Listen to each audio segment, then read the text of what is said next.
Hi, everyone. Welcome to the Climate Jobs and Just Transition Summit, organized by Climate Jobs New York, the Climate Jobs National Resource Center, and Cornell University's Worker Institute and Lois Gray Innovation Initiative.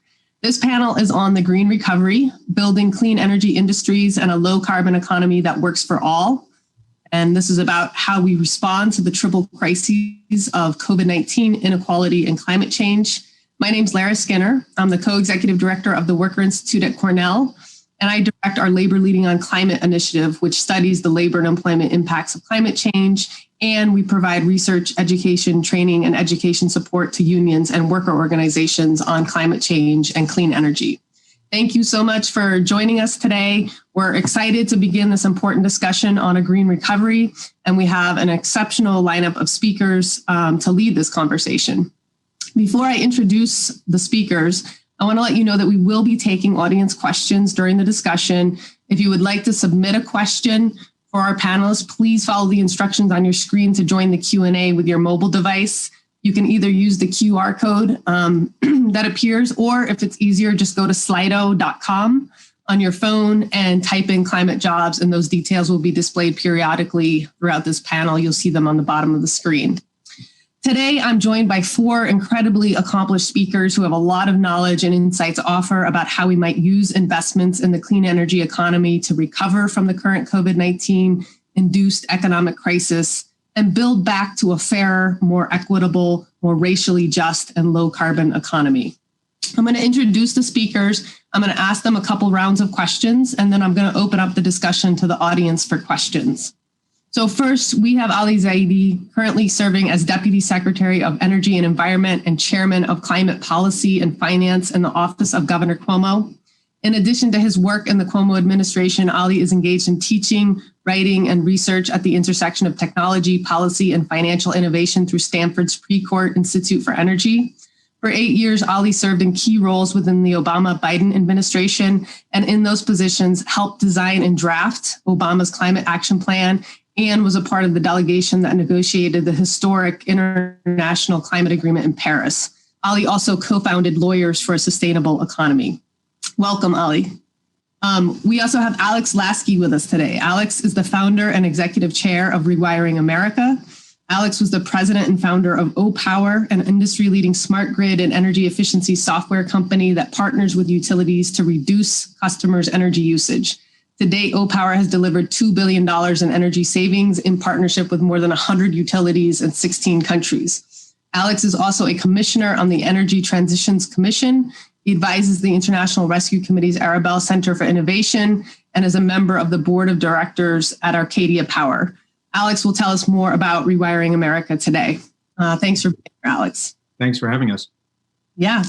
And then we have Marilyn Brown. Marilyn Brown is an endowed professor of energy policy in the School of Public Policy at Georgia Institute of Technology, where she directs the Climate and Energy Policy Lab. Marilyn is a national leader in the analysis and interpretation of scenarios for sustainable energy future. Before joining Georgia Tech in 2006, Brown managed the Efficiency, Renewables, and Electric Grid program at Oak Ridge National Laboratory. In 2010, Marilyn joined the board of directors of the Tennessee Valley Authority, the nation's largest public power provider. And in 2007, she was the co-recipient of the Nobel Peace Prize for contributing to the United Nations report on mitigation on climate change. Welcome, Marilyn. It's great to have you with us today. And then our fourth speaker is Matt Schlobohm. Matt is the executive director of the Maine AFL-CIO, a federation of 160 local unions representing 40,000 Maine workers. He has worked at the Maine AFL-CIO for the past 13 years. Matt oversees the organization's overall program and supports their legislative and political efforts. He is currently working to build a climate jobs table in Maine.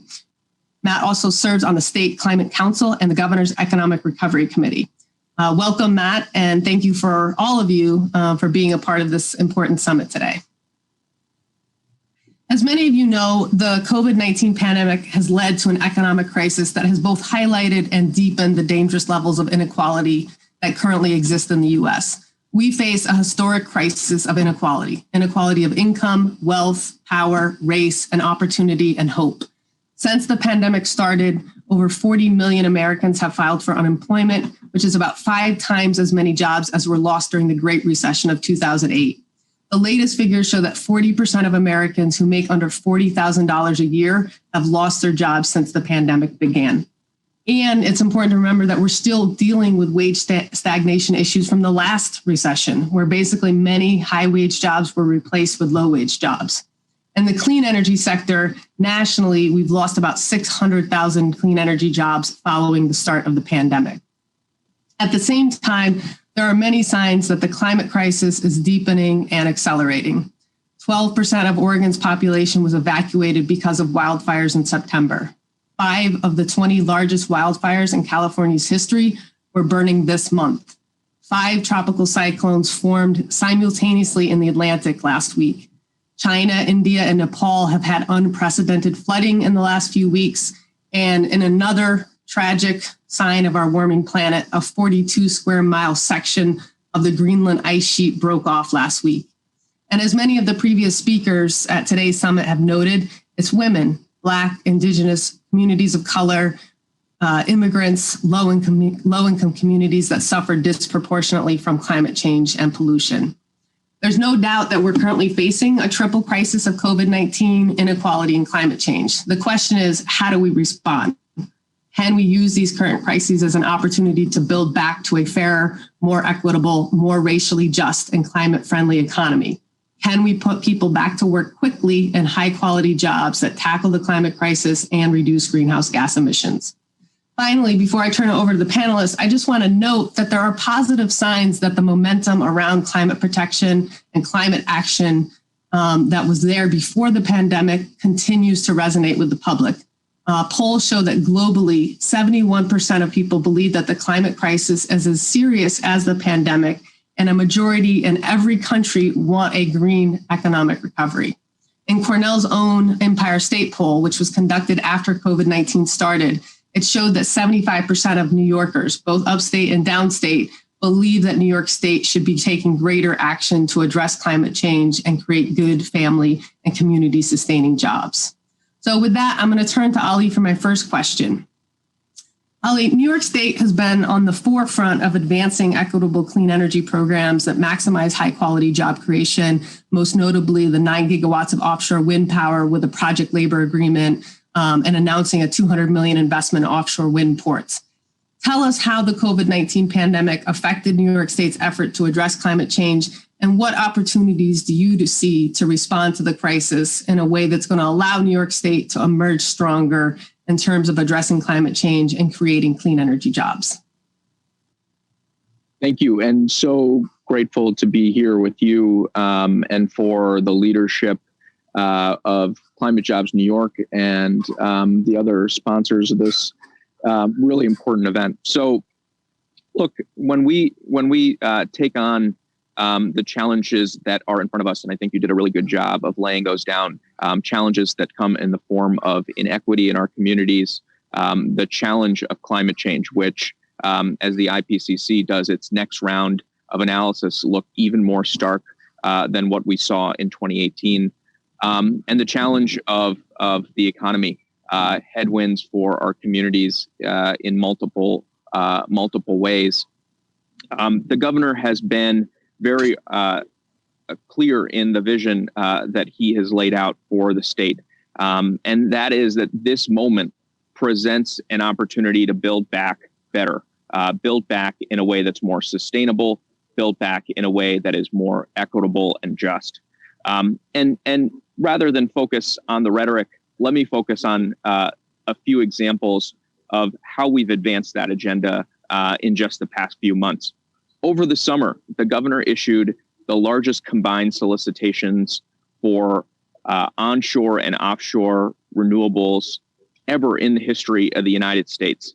And what's perhaps even more exciting than the what is the how. In those solicitations, we baked in specific policy demand for prevailing wage, for project labor agreements, as well as specific encouragement to the developers to draw the workers and the economic opportunity from disadvantaged communities. We want this to be a real opportunity, a springboard for communities that have been disadvantaged historically, to be able to shape this transition, both in terms of the thought leadership, which we are pulling in through our advisory panels, in our climate implementation efforts, but in terms of the economic opportunity to source the workers, to be the small businesses that are part of these supply chains. So it's really an opportunity. And as a state, what we've tried to do is go seize that with historic level of ambition on renewables. That's great. Thank you so much, Ali.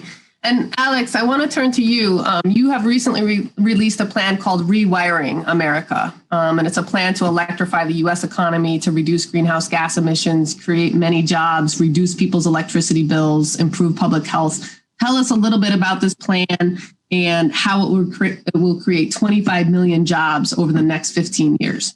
Sure. And thanks, Lara, for having us, and for Clean Jobs New York for putting this on. I've been a big supporter and enthusiastic about the efforts in New York, and I'm thrilled to see that it's expanding across the country. As you described, Rewiring America, we just launched this summer. We released our first report around the jobs opportunity in electrifying our economy. But we started with something sort of more basic. We got some funding from DOE to model US energy data. And what we discovered in modeling this and in the analysis is that keeping the planet to a 1.5, 2 degree future doesn't require, when we often talk about this, we think that it will require some sort of moonshot technology innovation, and it will cost us a tremendous amount of money. And what was fascinating and really encouraging from this analysis is that, in fact, we have the existing technology, we have the technology today to solve this problem. And if we get started quickly, not only, and with the right policies in place, not only can we keep our planet at a livable temperature, but we can do it while rejuvenating our economy and, as we say, rewiring it in a way that is more equitable.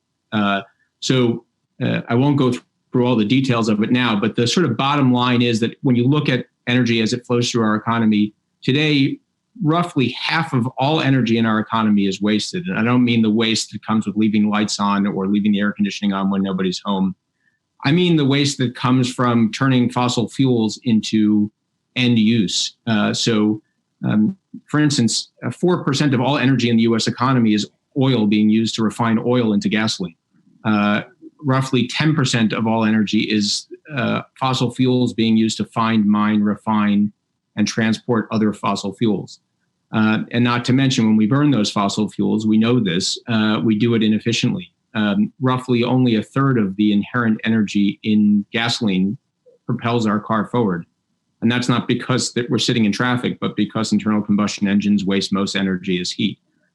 So what we've discovered is that when you electrify and you power that electricity with renewables, we use only half as much energy as we have today. And we can do that with the technology that's already invented. Instead of a furnace burning gas or oil, we have an electric heat pump.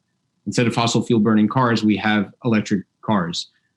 And we don't need to ask people to move to smaller homes or drive duller cars. Our cars can be zippier, our appliances will be more reliable, and we'll all be healthier. And we can do it in a way that drives, on average, $2,000 a year in savings to the average household in America.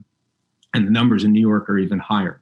There are a couple of key policies that need to be put in place. The sort of technology that doesn't exist is not sort of technology from a electrical engineering perspective, but technology from a political will perspective. The future that we imagine is a one where permitting solar and electrifying your house is easier and cheaper than it is today, that we don't think about these things as custom home renovations, but rather as sort of like installing appliances, and drive costs out that way without impacting labor. In fact, increasing the amount of money that's available to labor.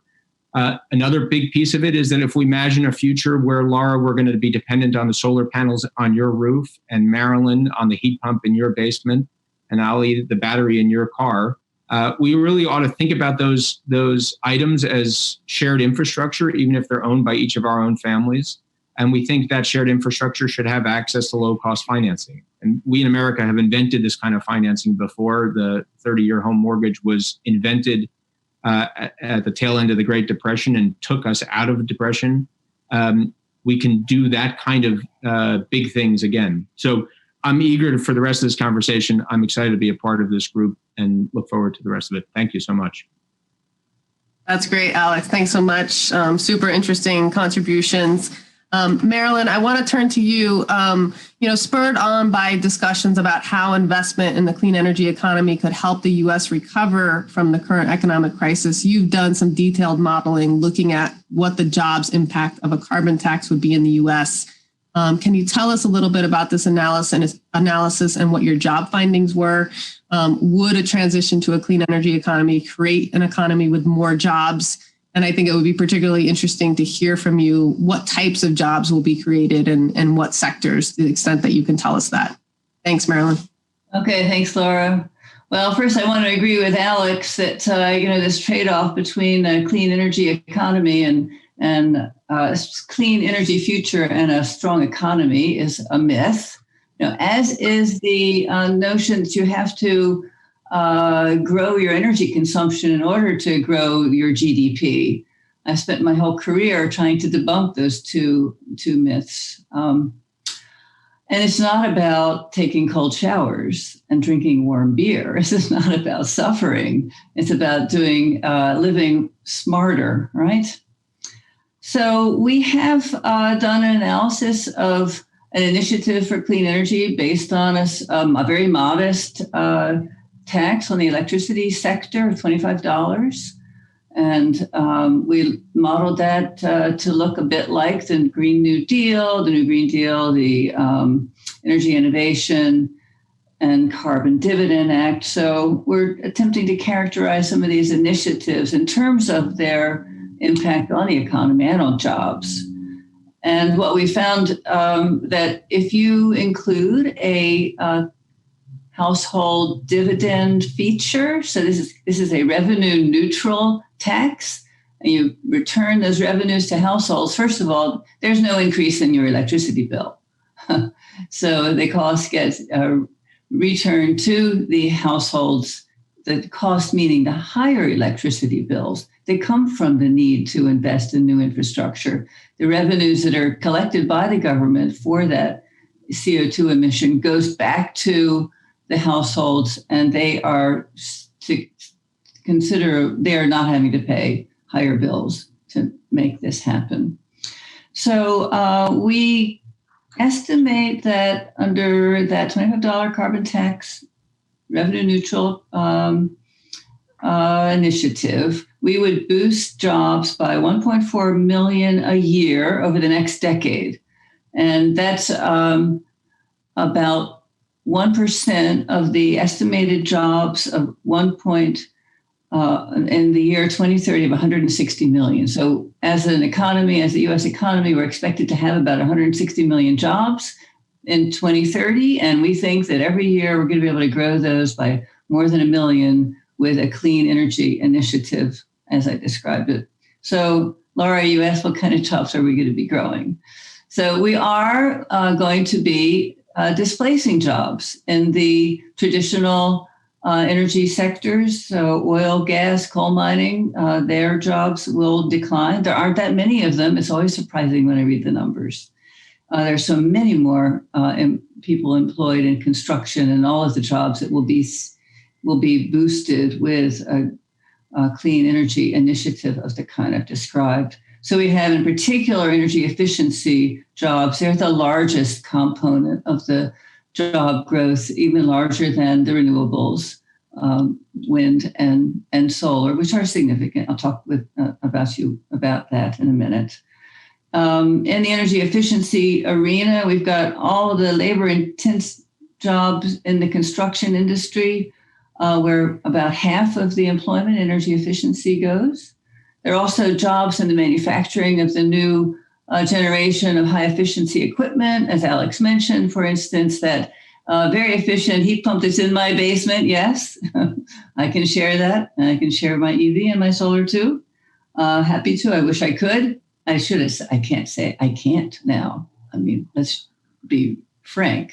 The rules don't let me. But one day, hopefully, we'll have that kind of a community approach. Other jobs would be would occur in the sort of management, environmental management, and smart controls area. So software engineers, energy engineers, they're going to be in big demand. In the industrial area, we're going to have in industry, we're going to have the need for new high efficiency motors and drive systems. So a lot more manufacturing to replace outdated, antiquated equipment. That's just the energy efficiency scene. There's the solar and wind scene. And in Georgia, in the Southeast, we've got 3 states that are in the top 10 for solar capacity on the ground currently operating. And those kinds of jobs are really significant. The racking and stacking and the manufacturing, the delivery, the implementing, the installing, all of those are growing jobs in our state. So the answer to your question, Lara, is yes. We can grow the economy and we can grow our jobs with a push for clean energy initiative. And these will be good family and community sustaining jobs. So thank you.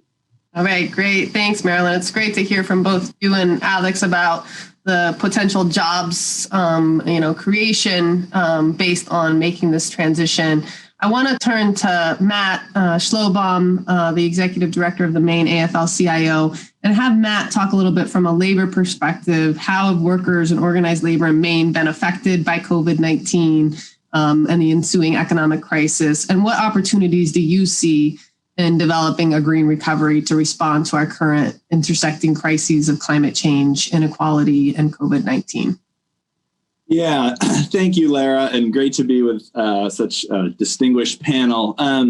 In Maine, as in around the country, workers have responded to this crisis in historic ways and have risked their lives and made incredible efforts to keep our society functioning. When we think about the janitors and the nurses and the nursing home workers and the transportation workers and the postal workers who stepped up and did what needed to be done to keep a basic level of service there.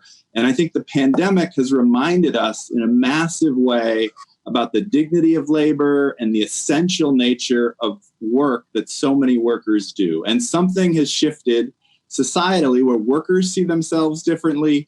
And I think our country sees workers differently. And there's an elevated consciousness, a heightened sense of expectation, and some possibilities on the table about the scale that we need to respond to these multiple crises that were not there previously. And there's tremendous threat, right? I mean, every 2020 feels like this game of crisis whack-a-mole that is just rooted in deep despair and loss.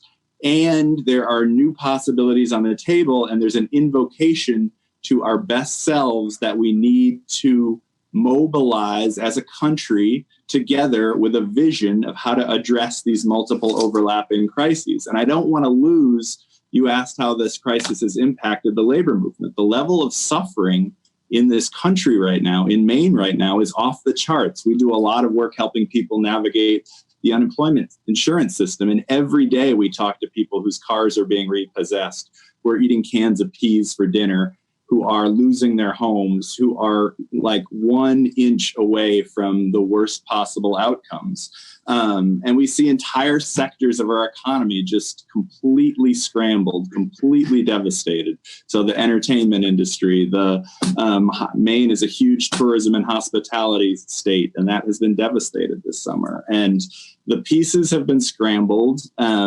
And the economic fallout, as we all know, will grow more severe and more serious as this winter hits, as the federal government has inexcusable inaction and does not move resources to workers and communities. And we need, and this is where the opportunity piece comes in here, we need mass investment and we need a logic of national wartime mobilization that takes seriously issues of race and class and gender and inequality and immigration status baked into its core logic and program to address the economic crisis and the climate crisis. And there is a massive opportunity there. There is so much good work that desperately needs to be done. And as you said in the opening, Lara, the evidence just piles up by the day in more and more frightening ways. But it's only a huge opportunity if a couple things happen. One, if we get the scale of investment that we need, and if we get the scale of leadership that we need at the federal level. Two, as Ali referenced in the beginning, if we shape the kind of policies that we're creating around our clean energy response to take job quality standards very seriously, to take racial justice very seriously, to take equity very seriously. And three, if the labor movement has to insert itself proactively, creatively, in a visionary way into this moment, into this space, recognize that a massive transformation is afoot, and we want to be at the forefront of it. And we need to reframe the crisis, and we need to insist and organize so that the kind of jobs that come out on the back end, the kind of investments that come out on the back end truly benefit the many and are the kind of economy we want to rebuild and create with good union jobs. And that will not happen by itself. That only happens if we insert ourselves deeply in this with a proactive vision. That's great. Thank you so much, Matt. And I want to shift back to Ali because I think, Matt's emphasizing a really good point here. We've seen incredible growth in the last several years in some clean energy sectors like solar, like wind, like electric vehicle manufacturing. But a lot of this investment hasn't created high quality family and community sustaining, safe union jobs. How do we ensure that new clean energy jobs are good jobs with good pay and benefits? And, Ali, you as a state policymaker, how do you see public policy helping to support the creation of these high quality clean energy jobs? Well, I want to just start by saying amen, brother, to Matt on speed and scale. If you don't get the speed and scale piece, you miss the whole opportunity. Second, let's be really candid about union density in the clean energy space. We have not lived up to the potential in the buildup of the industry to date. There's a lot of headroom and a lot of opportunity to do this in a more optimal way, in a way that fulfills the full promise of the transformation we're talking about. And ingredient number one is the public policy that I talked about. We've got to be very explicit about what our values are. When we go out and spend the people's money, we don't cut corners. We do what we've done in New York. We put our emphasis on prevailing wages, on high labor standards, and on making sure that opportunity is built in those communities that have for so long been disadvantaged. But let's be clear about one of the points that you made, Lara, which is this is not just about jobs, it's about careers. So, in this moment, a public policy imperative is to make sure that people who are underemployed, that aren't hitting those 40 hours a week, we get those hours up. People who are unemployed get an opportunity to get back to work. But let's keep our eyes on the big prize here, which is creating sustainable, durable careers for folks in clean energy. And there are a few things you got to do if you want to do that right. Number one, the policy signal has to be long-term, and it's got to be very, very clear and durable.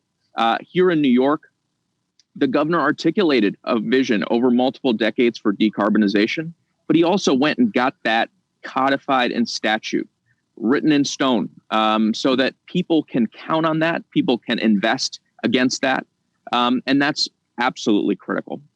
The second is winning the entire finish line for the American worker, and that means getting ahead of the transformation, making sure that we are preparing to bring as much of that supply chain here in the United States, that we are training the workers that we need right now, so that as we need them, as this industry grows, 1 gig, 2 gigs, 3 offshore, that we have the workers ready to go, whether it's port infrastructure and the folks who work there, or it's the steel and cement that goes into the base, or it's the electrical workers who are laying the wire for this transformation. And then the third piece is in some ways syncs up with what Alex is talking about. And that's to not set our ambitions just on what we know how to do, but where we think this can go if we meet the moment.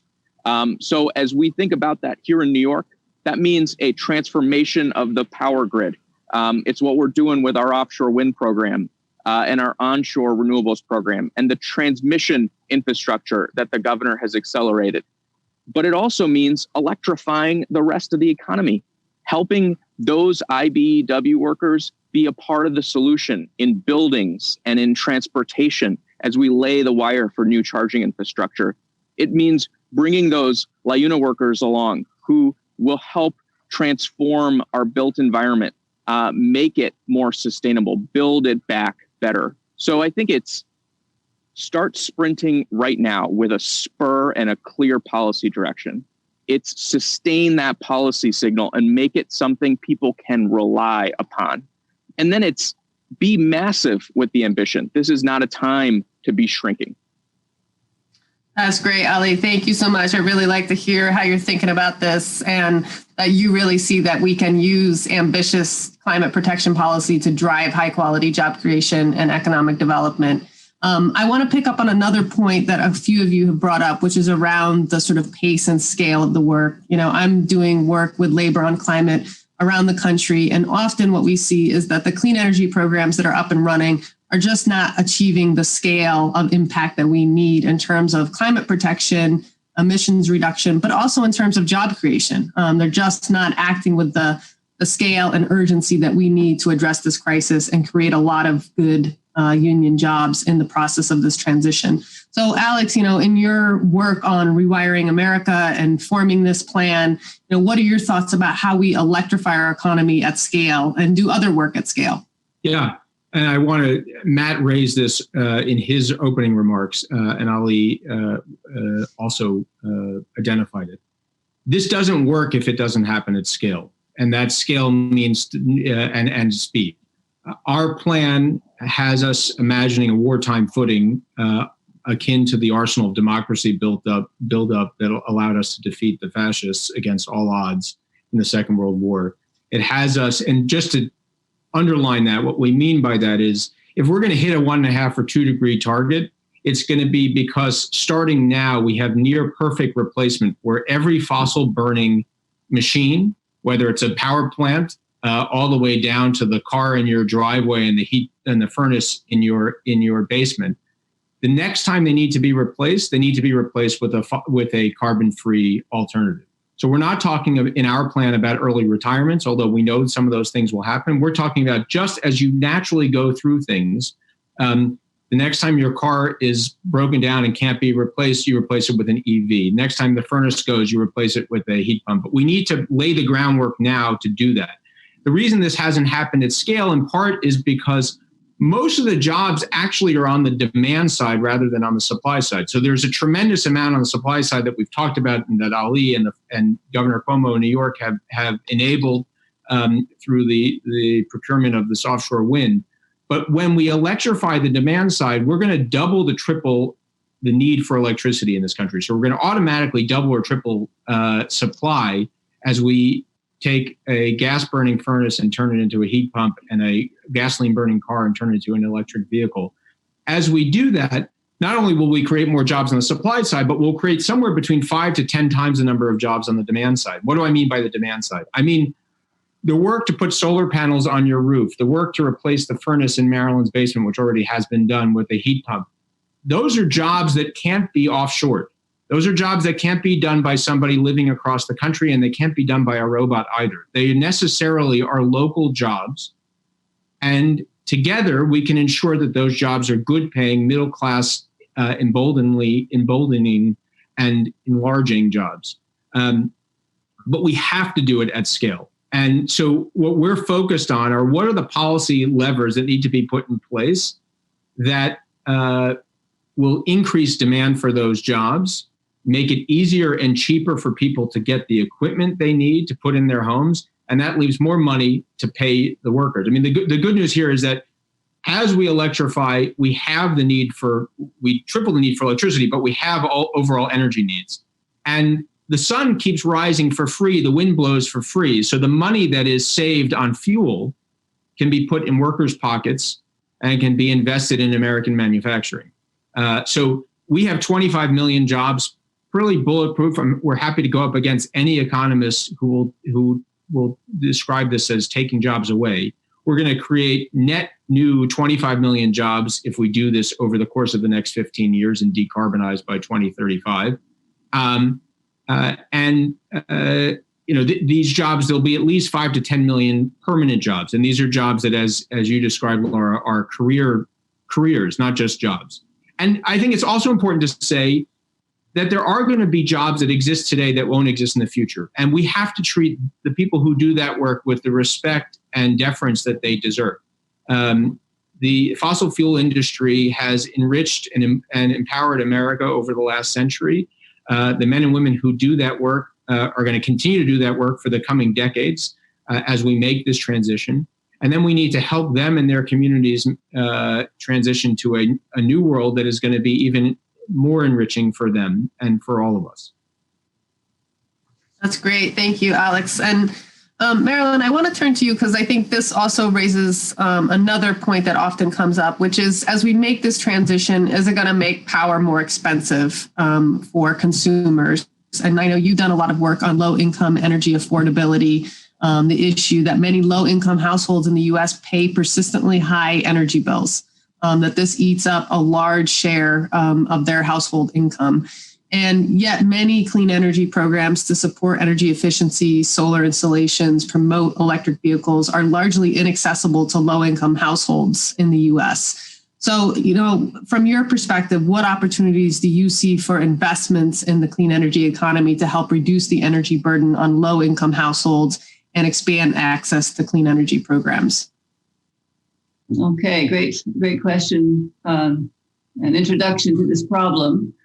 And I also like if you put it in the context of recovery from the pandemic that we're experiencing, because it is likely that following the COVID-19 problems, we are going to be seeing more people spending more time at home with homeworking, more cooking at home, more exercising at home, everything at home like we're doing now. And it's all enabled by online and real-time computing.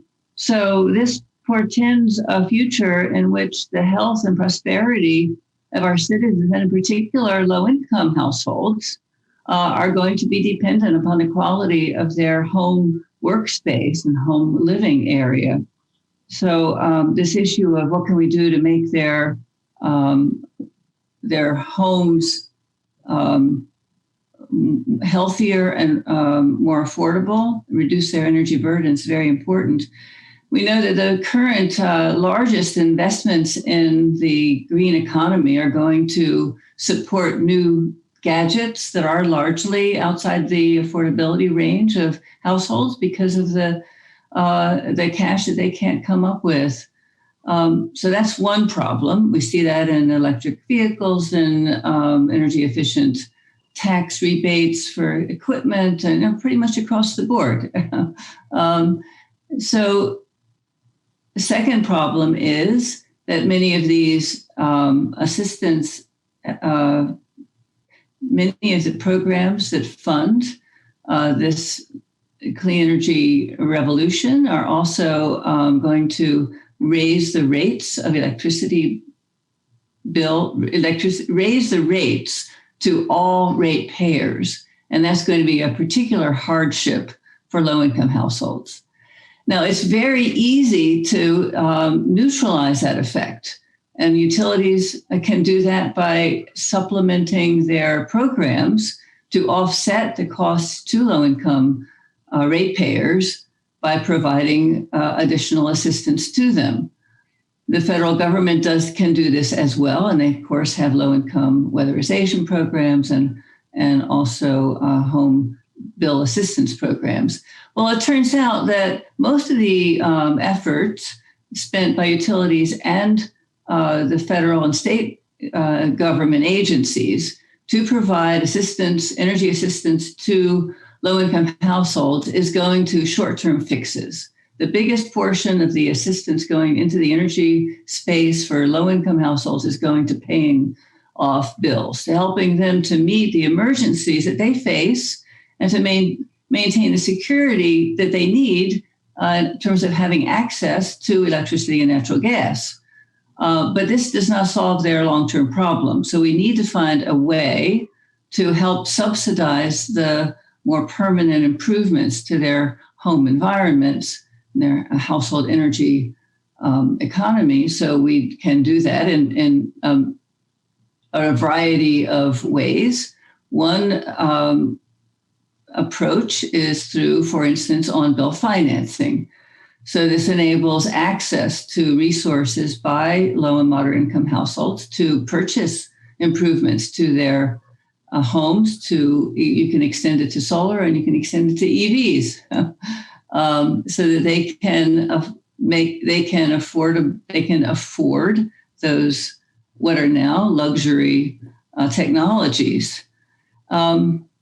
There are community-based programs that are seeing a great deal of success across the country, where we have a larger level of participation in programs in moderate and low-income communities because communities are rallying around it. So the solarized community programs are an example, and there are also programs like that now in energy efficiency. We need them in electric vehicles as well. There are also efforts to consider equity issues when you're planning these programs. So as communities and states have been developing adaptation and mitigation plans, they're considering what the impacts are across different sociodemographic groups. So that's very important too. That's a policy that's needed. Be sure to consider those dimensions. So it's a troubling and difficult issue, the fact that our current policies do disadvantage low-income households, and the compensation is not sufficient. So we know what we can do. It's just a matter of will and getting the job done. I wanted, before my time runs out, to tell Alex, I'm so glad that our numbers line up. 25 million jobs over 15 years. And I say 1.4 million jobs over 10 years. Very close. I really like that because there are, when the numbers don't match, it leads to questions of validity. We used very sophisticated modeling, as did you, and we came up with good, solid answers, and we're in agreement. So I'm very pleased by that. Thank you. Great. Thanks so much, Marilyn. And Alex, did you want to respond on this point? Yeah, I just want to provide some specific data here that I think helps inform this argument. There's the average household today in America spends $6,500 on fuel for their car, for their home, for heating.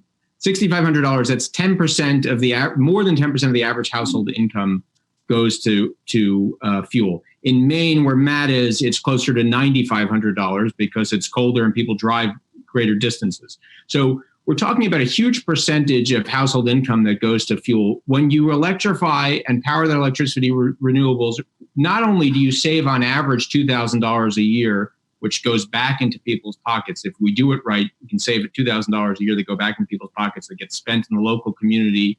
But also, there's far less volatility. So I had this fascinating conversation with a bank CEO where if you look at the 10-year trace on natural gas and gasoline prices, it's $6,500 today on average, but that has swung wildly $1,500 up, $1,500 down over the course of the last 10 years. And that kind of unpredictability, particularly for working class people, but for middle class people in this country also, causes tremendous financial and emotional and psychological shock. The banker whom I was talking to said, if you could get people's energy costs to be fixed and far less volatile, it would be the equivalent of giving me the confidence on an improved FICO score that I could lower their mortgage rate by a quarter of a point. And that quarter of a point reduced mortgage expense over the course of 30 years is enough money to finance a lot of this upgrade. So I think there's a lot of basic math here that makes the transition a no-brainer to do and can bring tremendous peace of mind, not to mention dollars and cents, back to kitchen tables around this country. That's great, Alex. Thank you. Yeah, I think this is just so important for us to figure out. We've got to figure out how to make all of these new clean energy programs and technology, widely accessible. And we've also got to do it in a way that's affordable so that it's supporting working families. And I think there's a number of opportunities to do that. Before we turn to the audience for questions, I do want to put one more question to Matt.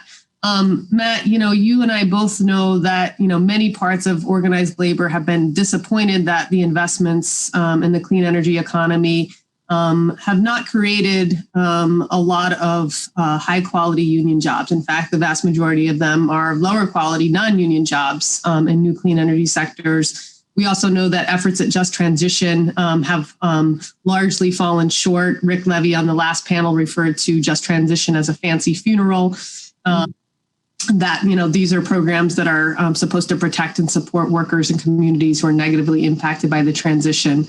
But from your experience in Maine, what's the path forward for unions and the climate crisis? How do we make sure that new clean energy jobs are good union jobs? Yeah, I think this is the crux of the matter if we're going to build the collective power to reach the scale of the solutions that we need. And, there's an organizing maxim that it takes a long time to build trust and a short time to break it. And workers have had their trust broken for the last 40 plus years. The reign of neoliberalism has meant that every large transformation, whether it's deregulation, financialization, globalization, has undermined living standards, contributed to wage stagnation, and broken social solidarity. And so the proposition that's on the table is of the utmost urgency. But when you look at the experience of a trade adjustment assistance program and its colossal inadequacy for what has happened in the kind of economic restructuring of the last 30 years, people are skeptical for good reasons about whether this will pan out in the way that we would like it to. And to your point, Lara, the jobs that have been created in solar installation or energy efficiency have largely been low-road jobs without career paths, without sufficient training. So this is the fundamental challenge here. I believe Alex's numbers. I think there is a massive opportunity. But the question is on the table, and it's one that the labor movement has to see as an invitation and a challenge about what kind of jobs those 25 million jobs will be. Will they be high road jobs that support families where people have dignity in a retirement and their job quality standards correlate fundamentally for the most part with worker bargaining power. And we build worker bargaining power through unions, through public policy, and through tight labor markets. We're not going to have tight labor markets for the next foreseeable future. So we need to think about how this transformation uses public policy a la New York and organizes these sectors and workers so that these are good jobs. And I would assert to the labor movement that the infrastructure, if the political stars align, the infrastructure investment that we could see in the first 6 months of a new administration, if we insist on job quality and labor standards on that, is probably the best opportunity to advance labor standards, advance the kind of things we want for a variety of reasons. And, historically, there's this sense that I think is true that the labor movement turns more like a Titanic, like an ocean liner, moves very slowly in making big transitions. And capitalism operates on a logic of creative destruction and moves very fast. We know full well what is coming. We know what the science dictates. We know what's happening to the world right now. And the roadmap is before us. And the question, I think, for the labor movement is how we choose to engage it. And we have to see it as both a challenge and an invitation. And, we've working with Cornell and working with the National Climate Jobs Resource Center, have really embarked on that work in Maine, and it is tremendously exciting. There's massive opportunity, but the labor movement needs the rest of the climate movement to take the jobs and the economics and the equity pieces of this very seriously, because to date, outside of a handful of places, it has largely been lip service. And I two last thoughts here. This is a point Vinny Alvarez has made a lot. The labor movement, we don't have to agree on every part of this. We don't have to be on board with every piece of this transition, because some of it will be hard. But 90% of this is very doable and full of tremendous opportunity. The last point I would say is I think the technology that is failing us the most in addressing this crisis is the technology of democracy in our politics. And we do a disservice here if we don't think about the way in which minoritarian rule undercuts the labor movement, undercuts racial justice, and undercuts our response to the climate crisis. It always has. And if we don't take seriously the need to assert a democracy movement and to strengthen democracy, we will never be able to meet this crisis on the pace that we need to. That's great. Thank you, Matt. I think that's a really nice recap on our conversation and how we think about moving forward. I do want to turn to the audience for some questions. Jeff Folkra is the Executive Director of Climate Jobs New York. He's on hand monitoring questions from the audience. Jeff, do we have some questions from the audience for our panelists? We do. We have a number of questions. I just want to say how much I've appreciated this conversation. It's been an incredible panel. This one has come up a little bit, particularly in the context of the household level, but it may be worth revisiting in a large scale sense, especially public investments on building retrofits on public facilities, for example, or that sort of a context. The question is, could you talk a bit about how energy investments can lead to financial returns in the future, as well as contributing to a green recovery now? That's great. Does anyone want to volunteer to take this question first? Sure. I could turn to you, or Alex, you want to go first? I'm happy to go first or okay. Second. Doesn't matter. Go ahead, Alex. As we've outlined, the average savings here, including financing costs, is $2,000 a year for the average household. So as to where that money goes, in our version, we want to drive as much money down to the householder as possible and have them see it as bill savings. But there are other ways to imagine this. Utilities, of course, will want to have a piece of the action, and they can earn a return as they enable consumers to do this. The people who are doing the work of manufacturing the heat pumps and hot water heaters, and especially the folks installing it, there's a tremendous amount of opportunity for return there. The bottom line is when we spend money on fuel, which is what we do in our economy today, when that money ends up, in the dirt essentially, whereas spending money here on enhanced equipment and on the labor required to install means money ending up in every community across the country. And it's a far better return. Can I chip in a little, Lara? Yes, go ahead, Marilyn. It's been shown repeatedly, time and time again, that good energy efficiency programs save households money, and they allow electricity rates to be decreased. You don't spend as much on an energy efficiency program to deliver a megawatt of savings as you do to build a plant to deliver a megawatt of new power. It's a way to cut costs. And that means that households' bills go down with energy efficiency. One of the often forgotten benefits of that is that people have more money in their wallets, right? So Matt, your guys living in Maine, they're not going to be paying as much with a highly efficient home. And they can go out and they can spend some on that boat that they wanted to go fishing in the weekends. So they call that induced jobs and induced benefits. That is, you have the direct, the indirect, which are the suppliers, and then the induced, which is all the third order impacts of having more money to circulate in the economy. So often that gets overlooked. Just wanted to be sure we don't forget that. Yeah, that's great, Marilyn. And Ali, do you want to weigh on this one as well on return on investment, particularly at the household level? Yeah, this is a tremendous opportunity. And it's, as we think about the justice component, it's important to think about delivering and prioritizing these savings for low and moderate income families, but then also for state, local governments. These retrofits are an opportunity to cut costs over the short and medium term. So it's a set of returns that can be harnessed at the household level, at the governmental level. And certainly this is an opportunity for businesses to keep growing in this arena.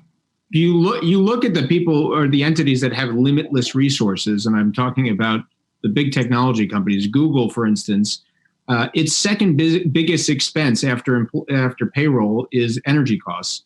And they have quickly made the decision to invest in renewables, both because they want to appear to be and seem genuinely concerned about being green, but because it provides a tremendous return on investment. It stabilizes their energy costs and significantly lower costs and a better return than anything else. So I think we have to imagine they're doing something right in terms of thinking through their investment priorities. We need to make that same kind of choice accessible and available to every family and every household in America. That's great. And Matt, anything that you want to add to this part of the conversation?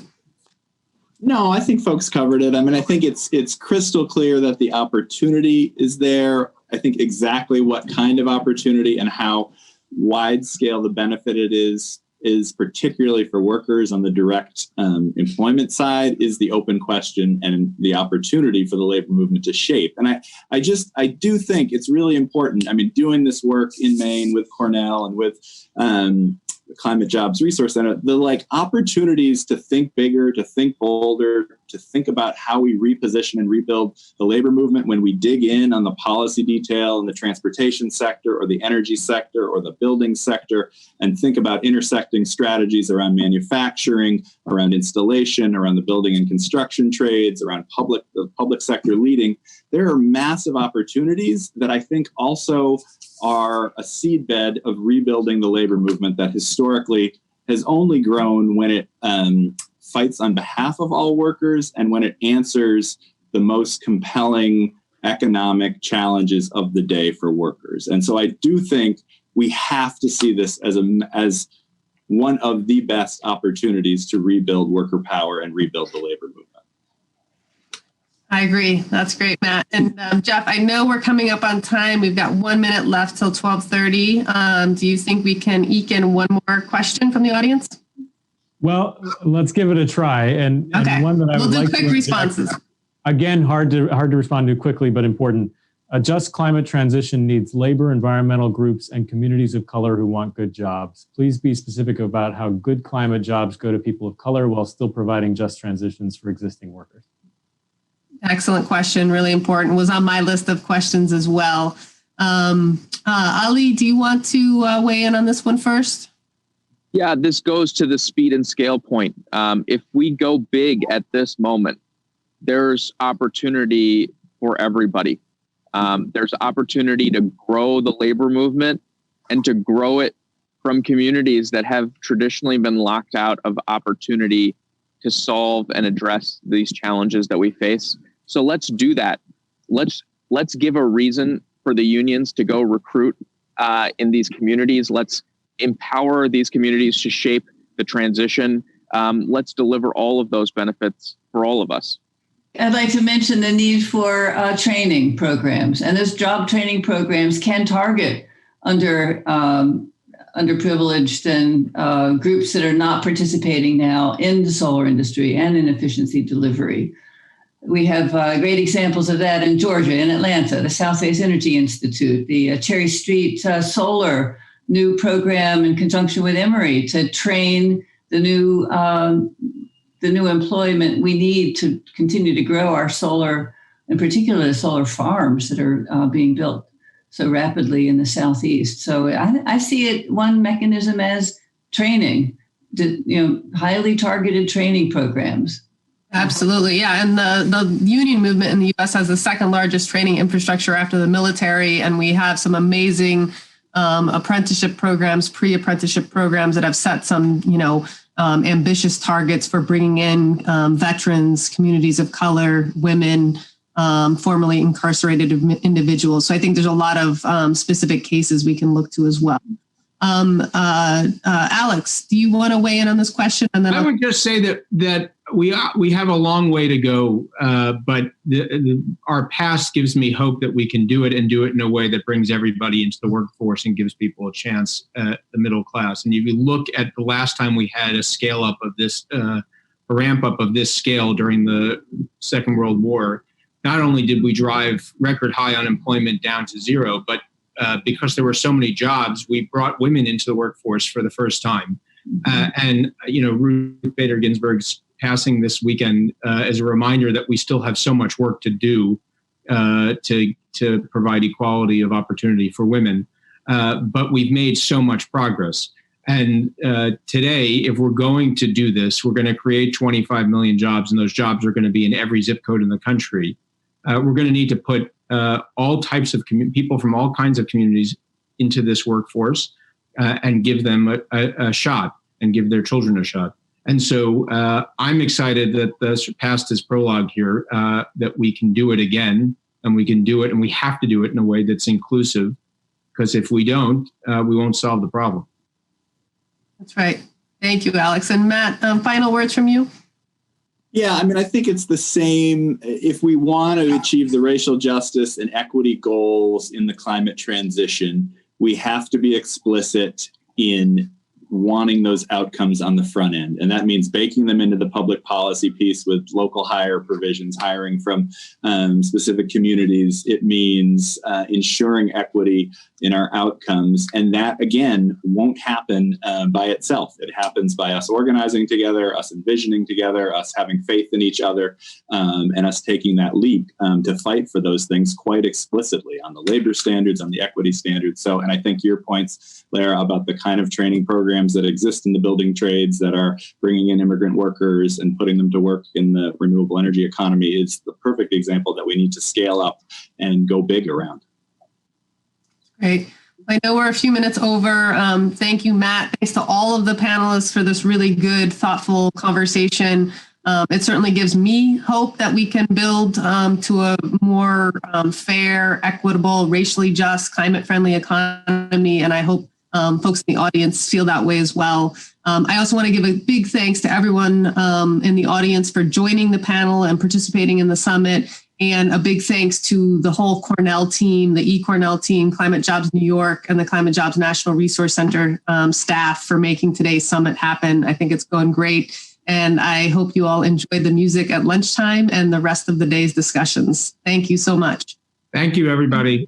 Good discussion.